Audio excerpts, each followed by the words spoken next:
was just in preparation for tonight reading again the remarks of the two international judges of the Horse of the Year. They said the breed were presented to them as a farm horse, and they was astonished by the quality. And I think it's Nathan that said, if the breed being branded as a bunch of farmers could continue to breed the quality that we've seen, we can't wait to see the horse in 5 years' time. So we grab the compliments, and we're so blessed that I think what the society has put in place around the breed over years, like an evaluation process of every horse compared to our breed standards. It's now it is really proving that is the right and correct way. And we thank the people before us that started the society, that had the wisdom to select those horses out of the farmers the end of the Anglo-Boer War. Some people have hidden them in mountains and in caves, and they went to them and they said, this is how SA Boerperd must look. So bring to us every example of what you think, which of your horses comply with this breed standard. And that's how the society was formed. That's incredible. It was registered in 1973. That's why we're 50 years old. We're the oldest South African breed and the only one that stayed pure to our principles, that you can only within these breed standards select breeding stallions, mares, and now where we are in 2023 is and it's now for the last 25 years almost, that mother and father has to be a registered Boerperd, and then we even evaluate every foal before we acknowledge it as a registered animal. So you were explaining this to me earlier on, that before 2001 you could present what you thought was Boerperd's type.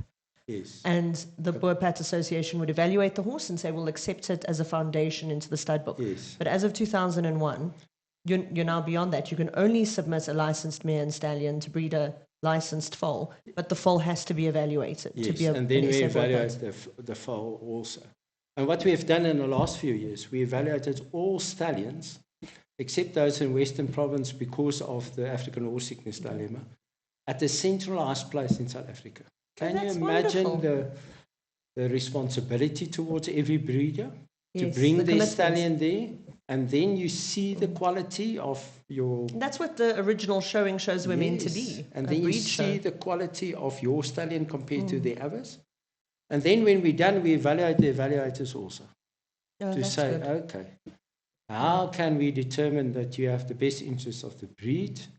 How can we determine that you apply the breed standards? So let's have the best statistical way to analyze what was your view on 45 points per horse. Neck, ears, eyes, rib. So that my idea of a Boerperd is the same as your idea of a Boerperd. Yes, surely there's a variation and length of back could vary from, and it's not, it must be that length. But we make sure that every breeder understand what we want and understand the quality so that we can continuously enhance the quality of the breeding process.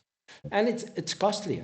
It's costly. No, it's a massive commitment, so, like you say. It's an investment from the breeder into his own horses, because they must be the cost for the evaluators to come to a farm for his mares and the gelding. And then he must bring his stallion to a centralized place in South Africa and present it to the breeds evaluators and in age brackets. And then they evaluate that standing independently. I mean, that's... And then only out what of is that, the centralized place, Jan, that they come to? We see what horses apply for evaluation on a year-to-year basis. So it can evolve. And then we see there is a big venue with stables and everything.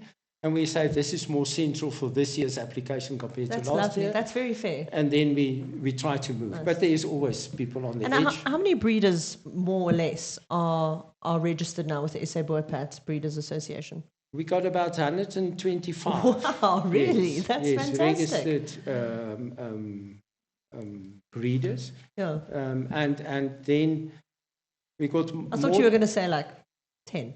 No, that's wonderful. Yeah, the economic state of our country does have an impact. You know, And it's we an see expensive growth on sport. members when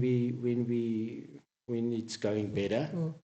But we got very loyal members. We see cheaper prices of eggs when it's going better as well, Jan. So that's fair. That's also true.